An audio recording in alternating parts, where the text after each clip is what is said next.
Hello, everyone, and welcome to the second episode of Pacific States of America. We are still trying to get the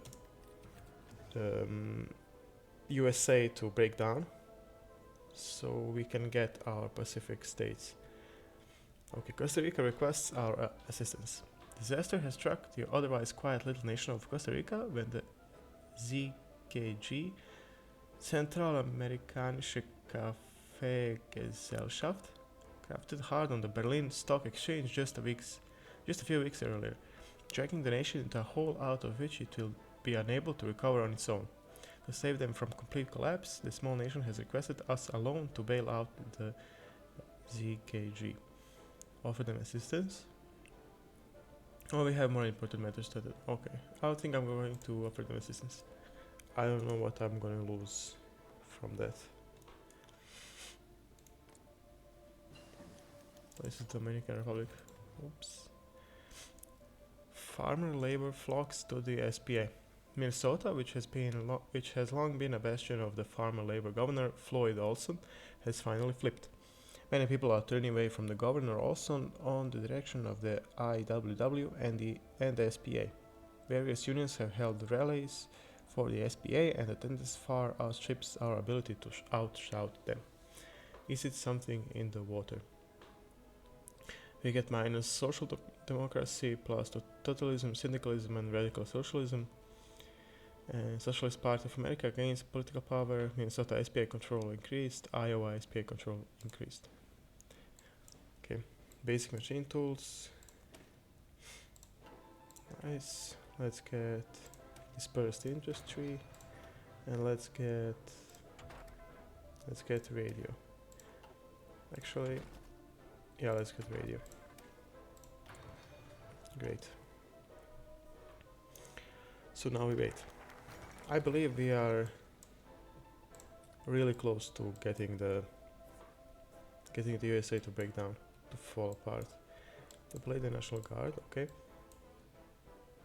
Bringing out the National Guard. The National Guard has been deployed for over 6 months now, fighting to maintain security in a number of American cities.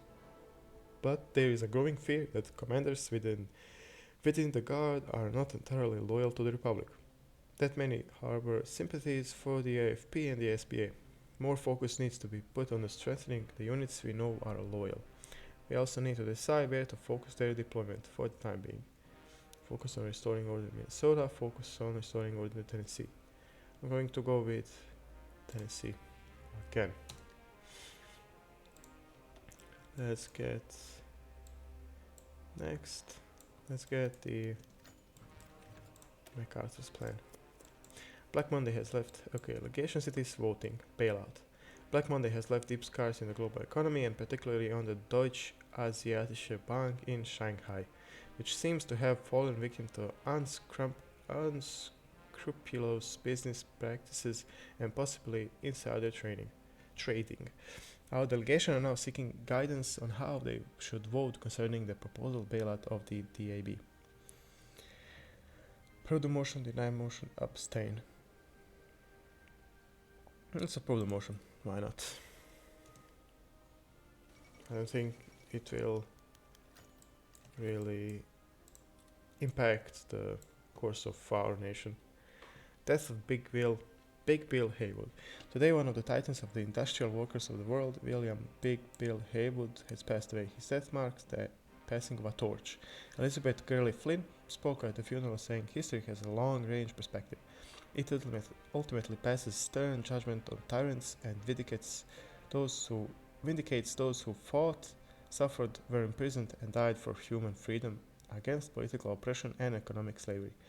Many other leaders within various union organizations, including his rivals in the AFL, also spoke at his funeral, as well as leaders within the Socialist Party of America.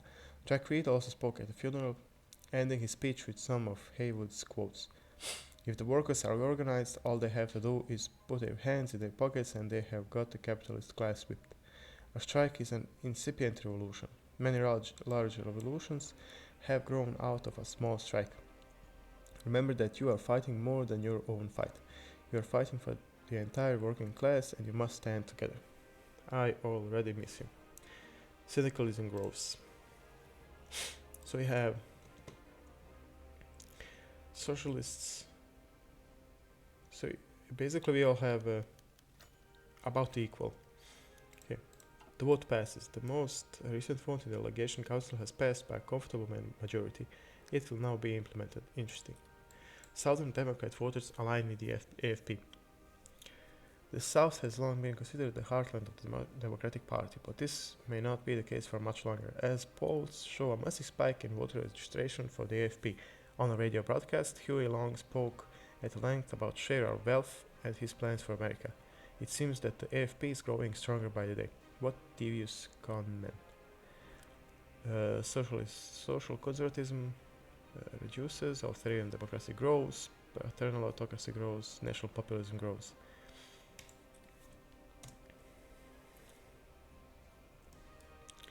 Can we actually build here? Are we going to retain all these factories if I build here? I don't think I will, but I'll try. I think they get removed when the war breaks out. Partito Socialista Italiano wins the election. The Great Heat Wave of 36. A heat wave has struck the continental United States and Canada, the most severe heat wave in the modern history of North America. The Great Heat Wave started in late June and went up over 100 Fahrenheit or 38 Celsius as drought conditions worsened due to a continued lack of rain. Now, in July, the heat has reached all-time records. In Steele, North Dakota, temperatures have reached 121 Fahrenheit, 50 Celsius. In Ohio, temperatures have reached 110 Fahrenheit, 43 Celsius, which was close to tying a record high set in 1934. This comes in a time of major political unrest, with the America First Council, a major force in the Midwest politics, and socialist and syndicalist forces gathering strength in the Great Lakes region. The drought is continuing, and over 3,000 reported deaths have been linked to it. Many people are suffering from heat stroke and heat exhaustion. Farmers across the continent saw their worst harvest on record, causing corn and wheat prices to skyrocket. This heat wave does not seem to be giving up anytime soon. This isn't just our year. Minus 5% stability. Oh, we are really close to breaking down. The delegation council votes on providing aid to the Sichuan province. Sichuan. This is Sichuan. The southern Chinese province of Sichuan is currently experiencing a terrible famine and is struggling to save its people. They have requested that the delegation council authorize delegation cities to help them open up new sources of grain until the land can recover. Many experts on Chinese politics, however, warn that the money we send for famine relief could just go directly into Sichuanese warlords' pockets. Let's approve the motion, why not? I don't really care what happens there. I mean, I'll be having my own civil war. Okay, not decisions, research. Let's get research, excavation. The vote passes, interesting, nice. Okay, MacArthur's plan. Let's read this. General MacArthur's plan. There is growing concern that America is descending into a possible civil war. Wow. And that despite all our efforts to maintain security, supporters of the AFP and the SPA simply have too much influence in some parts of the country. General Douglas MacArthur has unveiled a plan to infiltrate key areas in either New York City or southern Texas. Both are of high importance. New York for its industry and Texas for its oil, and both are at high risk to take over. MacArthur says that these efforts might still come to naught if the AFP and the SPA's power become too great, but he believes it will greatly increase the government's chances of maintaining control should it come to an armed conflict.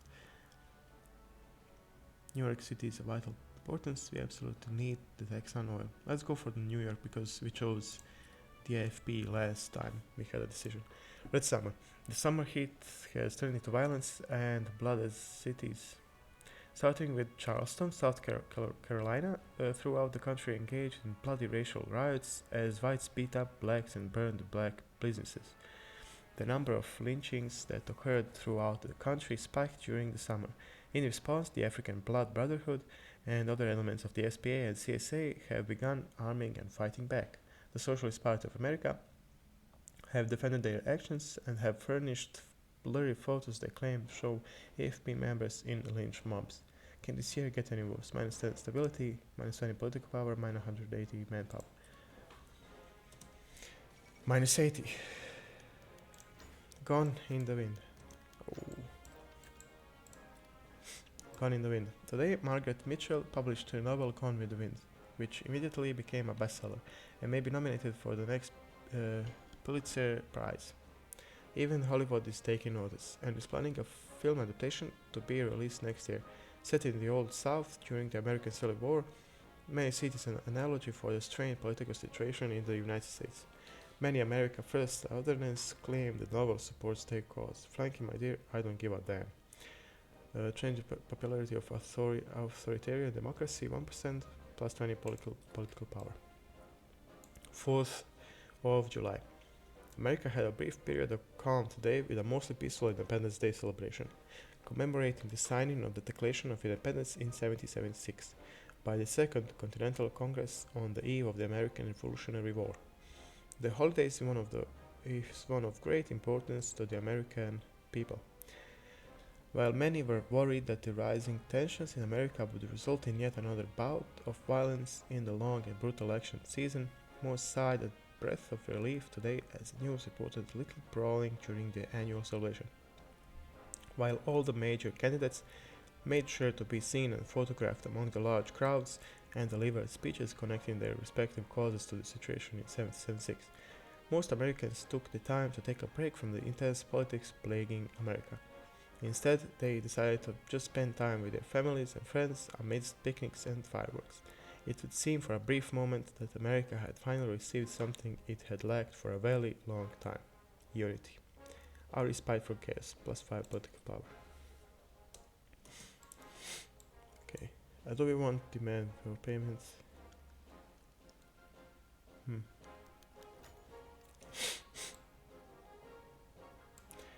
MacArthur speaks to Hoover. MacArthur has spoken to President Hoover privately about a contingency plan called War Plan White, a military plan for dealing with a possible armed uprising of US citizens. The plan would call on MacArthur to take emergency action to protect the country and re-erect all barricades in Washington, D.C. This plan can be engaged even from outside Washington, D.C. at the Washington Arsenal.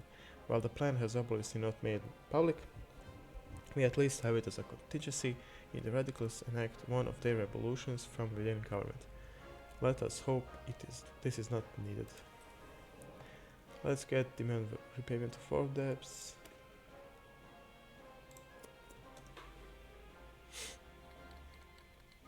Shutdown click.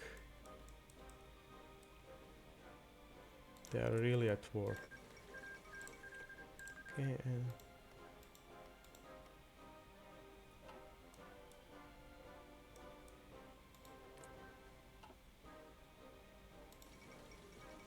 so these are at war.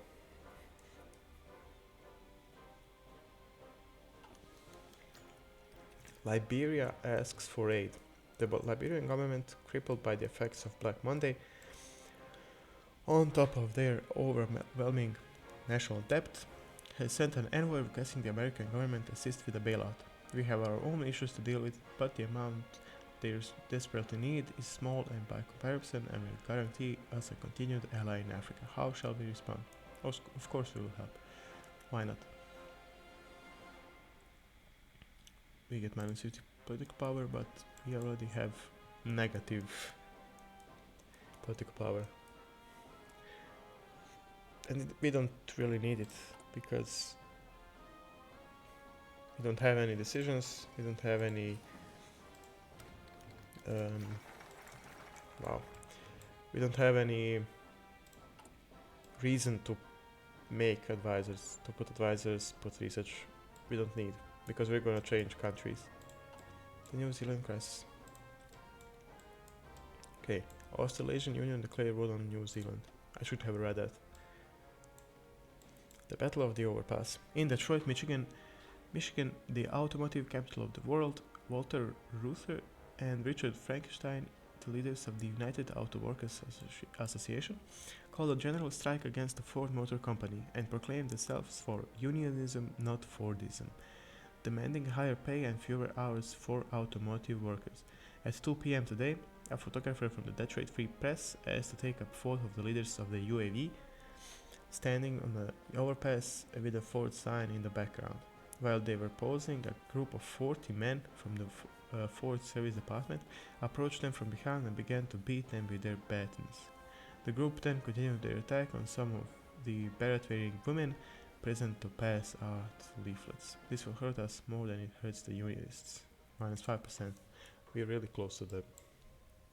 Demand repayment of the war debts. Okay. Great. Then we go reconciliation with what as a smooth holy tire effect. No, let's go with reconciliation. Canada refuses. The Canadian government has pretended to demand with a flat refusal. The debt, they say, was never meant to be repaid until the home islands were taken, as most was incurred by the United Kingdom, a government which is now in exile. Even so, their refusal has done its job and fired up the isolationist elements of the American government. President Hoover's government has the support it needs, at the cost of relations with the Canadians. So be it. Political power was 100, gained base for support, changed the popularity of market liberalism. Okay. German East Asia.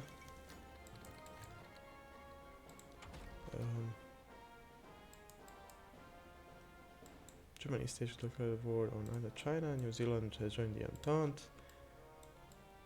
Let's get synthetic oil. Okay, violence reaches the political theater. For some time, the violence has been mostly between the supporters of the radical parties. However, recently the violence is now reaching the candidates and politicians themselves. Failed attempts on the lives of both Huey Long and Jack Reed have occurred in the past few months. Both gunmen shooting from a crowd, both failed, and both resulted in higher security. Several more local politicians have been stabbed during a campaign rally. Moreover, voters on both extremes are turning a blind eye to the violence done to their enemies. Great, more violence.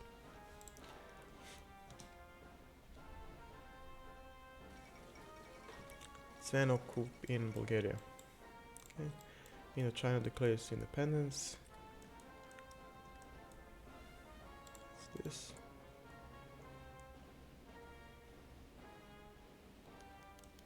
Huey Long speaks. Okay. Creation of the International Avant-Garde. Huey Long speaks. The Democratic Party and the Republican Party were just like the old patent medicine drummer that used to come around our county. He had 2 bottles of medicine. He'd play the banjo and he'd sell 2 bottles of medicine. One of those bottles of medicine was called high populorum, and another one of these bottles of medicine was called low papahyrum. I'm sorry, I'm butchering these names. Finally, somebody around there said, "Is there any difference between these bottles of medicine?" "Oh," he said, "considerable. They're both good, but they're different," he said. That high populorum is made from the bark of the tree that we take from the top down, and that low papahyrum is made from the bark that we take from the root up. And the only difference that I have found between the Democratic leadership and the Republican leadership was that one of them was skinning you from the ankle up and the other from the ear down when I got to Congress. Homely sayings do not win election. Cool. We are so close to breaking. Do we get into a civil war when we get to minus 100%? The great heat wave is over. People from Vancouver and Los Angeles to New York and Washington DC. Jinan. DC let out a sigh of relief as the great heat wave of 1936 finally came to an end. And now a cold front has spread over North America. It has come to be known as the United States' deadliest natural disaster of the 20th century. with an estimated death toll reaching 5,000. But even as the heatwave ends, a new chapter in American history is about to begin. At least it's over.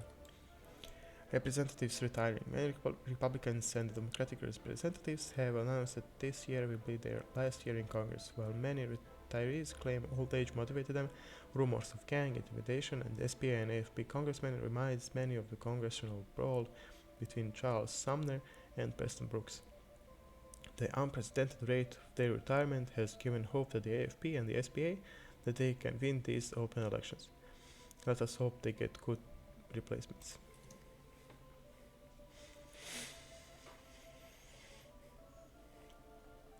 Okay. Jabal Shammar declared war on Najd and Hassa. Belgian Declaration of Independence. Okay. Reconciliation. Canada agrees to compromise. The Canadian government has reluctantly agreed to the compromise, giving us what repayment they can now and accepting the deferment until the home isles have been retaken. In exchange, oh my god, a trade agreement has been put in place with the Entente, something that's likely beneficial for us all. The main downside is that the agreement has been viewed as treachery by the AFP and the SPA, both of which claim our corrupt government has betrayed the very people they fired up only moments before. We'll take what we can get. What did I want to see? This. Delegation Council votes on removing the Belgians. The Germans have been Delegation Council votes on removing the Belgians. The Germans have been diplomatically isolating Brussels since the Belgians kicked out the German monarch and garrisons in the Belgian Revolution. The latest step has been to persuade the High Commissioner of Delegation Cities to hold a vote on confiscating Belgians' concessions in the name of the Beijing government and removing them from the Delegation Council. This could possibly reshape the power dynamic of the Delegation Council for years to come. Prove the motion denial. Let's deny the motion. Violence between the SPA and the AFP. In a number of major cities, conflicts between supporters of the American First Party and the Socialist Party have broken out in violence. Partisan fistfights and even shootouts are starting to become a regular occurrence throughout the nation, as the country spirals over deeper into chaos. While public eruptions are easy to counter, the enclaves the radicals have cut out of city blocks run on graft are harder to stop. Amidst the chaos, moderate elements of the country have grown fearful of the extremist factions and beleaguered establishment campaigns have seen a wave of donations and volunteers. Both Landon and Garner have made promises to reverse the depression and bring back order, and Governor Olson has launched an aggressive counterattack to reclaim his supporters. However, as the country groans under the weight of economic depression and political instability, many fear the political system that they've put their trust in for decades will soon give out. This is just not our year. We have now minus 100% stability. What can we do here? We can do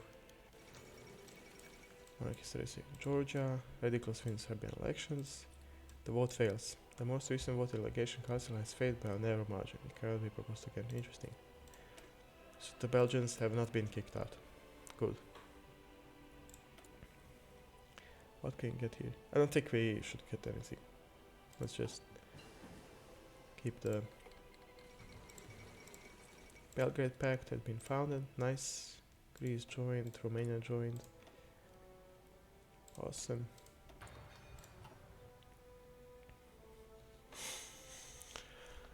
And now we wait.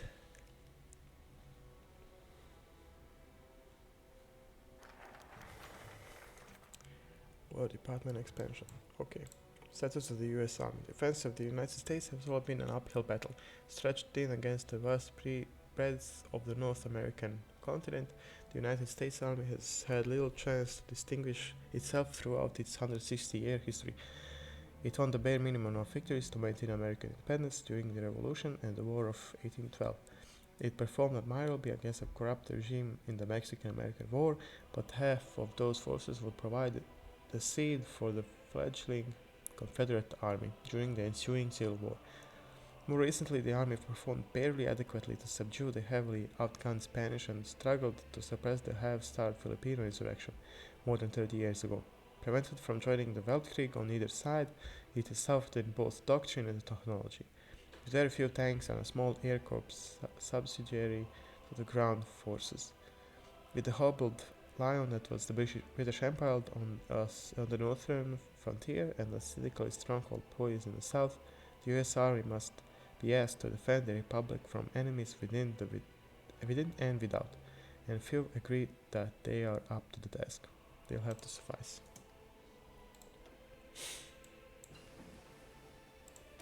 Okay, nice.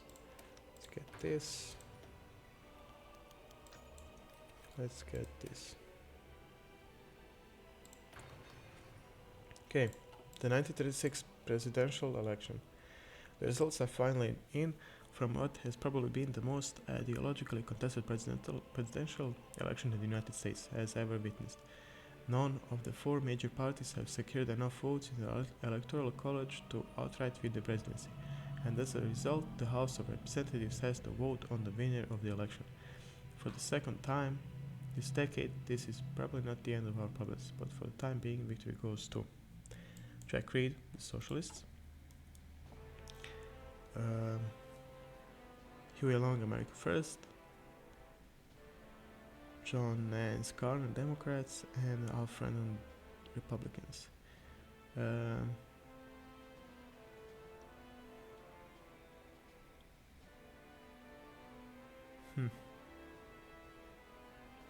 Let's go with the Democrats, shall we?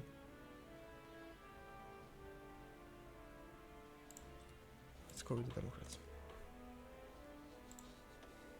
We can't get any... We can get US Navy, I mean. Why not? SPA contests election results. AFP contests election results. Members of the Socialist Party of America refused to accept the results of a free and fair election, claiming that the House of Representatives system has subverted the will of the majority. Jack Reed has said as much and called the whole of Congress reactionary for this injustice. Independent newspapers reporting tips from inside the SPA have reported that the AFL are beginning to show cracks in their solidarity with Reed, however. Damn Reed. The American First leadership have contested the results of the election. They claim that the Reed's allies have rigged the election and demanded a recount. Huey Long even gave a mocking speech accepting the presidency to his followers. Some murmurs from inside the FBA have reported that the Democrats that left for the AFP have expressed regret for losing this historic election. What a card. So are we going to fall apart or not? Spanish Civil War.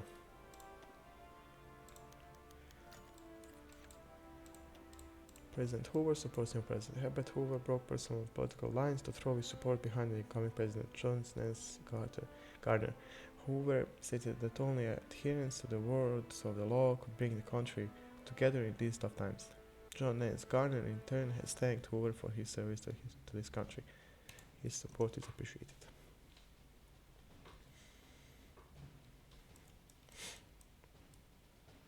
So, the Spanish Civil War started.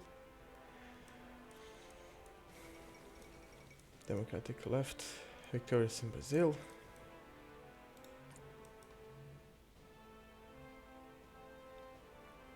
Social Democrats. Okay.